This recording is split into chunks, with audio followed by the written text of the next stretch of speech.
Class 10th subject biology English medium classes. सभी student ध्यान दें, आज आप लोगों को पार्ट 2 टॉपिक 1 बताने जा रहे हैं, monohybrid inheritance and the law of segregation. Mendel के एक संकरण का प्रयोग है पृथक्करण के द्वारा, यही चीज आपको बताने जा रहे हैं। देखिए ध्यान से, इसमें सबसे पहले मेंडल ने एक संकरण में अपना जो है मटर के पौधे का चयन किया। मटर के पौधे में लंबे वाला पौधा को चयन किया, जिसे टाल प्लांट कहते हैं, और इसे डॉर्फ प्लांट कहते हैं।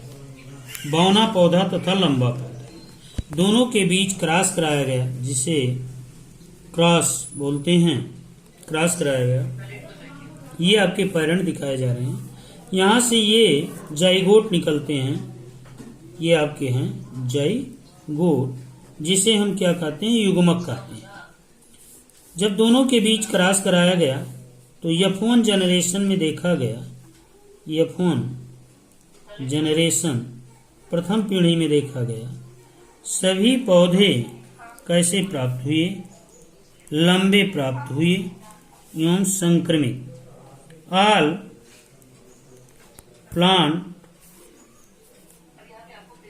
प्लांट्स टाल, सभी पौधे लंबे टाल, और कैसे हुए, हाइब्रिड वाले, हाइब्रिड, जिसे हम क्या कहते हैं, संकरण कहते हैं। F1 जनरेशन में जब सभी पौधे लंबे हुए तो यहाँ पर बौना पौधा अप्रभावी हुआ तथा लंबा पौधा प्रभावी हुआ, क्योंकि लंबे पौधे के गुण प्रथम पीढ़ी में दिखाई दिए। इस प्रकार से दूसरे जनरेशन के लिए हम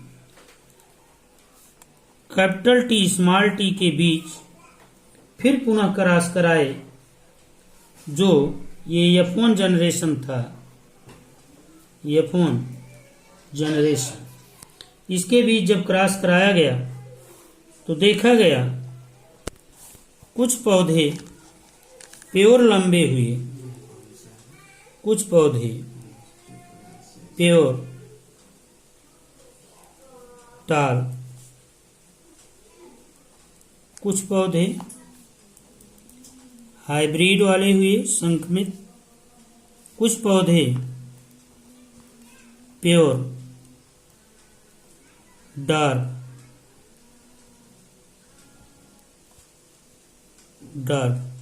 प्लांट। इस तरीके से 1:2:1 का अनुपात आया। 1 के रूप में प्योर टाल, 2 के रूप में संकरण, और 1 के रूप में फिर प्योर डार्क प्लांट। लेकिन यहाँ ये रेशियो सही नहीं है, अर्थात अथवा 3:1 कहते हैं, 3:1, क्योंकि 3 लंबे पौधे प्राप्त हुए और 1 बौना पौधा प्राप्त हुआ। इस प्रकार से ये F2 जनरेशन हुआ। F2 जनरेशन द्वितीय पीढ़ी।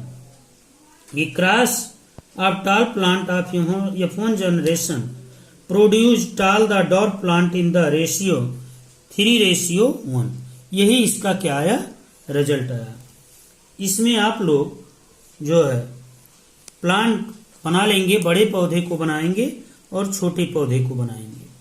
बड़े पौधे छोटे पौधे के बीच क्रॉस कराएंगे तो F1 जनरेशन में सभी पौधे लंबे होंगे, हाइब्रिड वाले होंगे। फिर F1 जनरेशन से जो रिजल्ट आया, उसके दोनों के बीच जब क्रॉस कराएंगे तो F2 जनरेशन में 1:2:1 अर्थात 3:1 का अनुपात आएगा। 1 लंबा पौधा प्राप्त हुआ, 2 हाइब्रिड संकरण वाले लंबे पौधे हुए और 1 प्योर बौना पौधा प्राप्त हुआ। इस प्रकार मेंडल, अब देखते हैं इसके थ्योरी को। Mendel first cross pure breed all P plant, क्या है, P plant with pure breed dark P plant and found that only tall pea plant were produced in the first generation of F1 generation. No dark pea plant, tall pea plant were produced in the first generation of F1 generation. Were obtained in the first generation of progeny from the Mendel conclude that the first generation the trait of only one of the parent plant, tallness. The trait of other parent plant, dwarfness, did not show up in the progeny of the first generation. Second है आपका ये F2 generation. Mendel then crossed the tall pea plant of the first generation and found that tall plant or dark plant were obtained in the second generation 3:1. Other word in the F2 generation 3/4 plant were tall and 1/4 were dark. Mendel noted that the dark trait of the parent pea plant, which had seemingly differed in the first generation progeny. Mendel called, लिखेंगे आप, Mendel called the repressed trait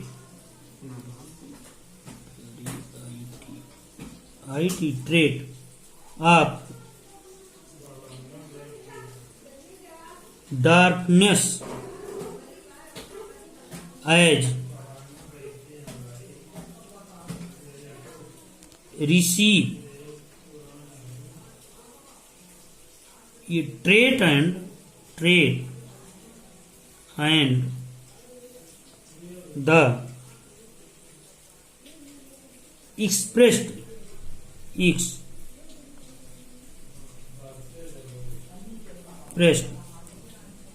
trait of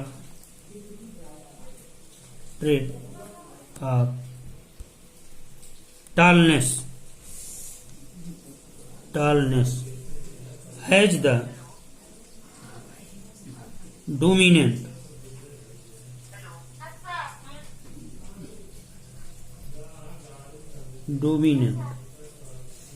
trait. इस प्रकार से Mendel ने देखा कि dark plant जो थे वो F1 जनरेशन में उनके गुण छिपे रहे, लेकिन F2 जनरेशन में वो क्या किए, मॉडिफाइड किए, प्रदर्शित कर दिए. The ratio 3:1 known as the monohybrid ratio. अब हम देखते हैं, according to Mendel first law of inheritance, the characteristic of an organism are determined by internal factor which occur in pairs. Only one of a pair of such factor can be present in a single gamete. इस प्रकार से देखते हैं कि Mendel के द्वारा एक संकरण का प्रयोग हुआ जिसे हम मोनोहाइब्रिड कहते हैं. अब आगे हम parental cross F1 generation F2 generation में आगे की तरफ दूसरे टॉपिक में बताते हैं. Thank you.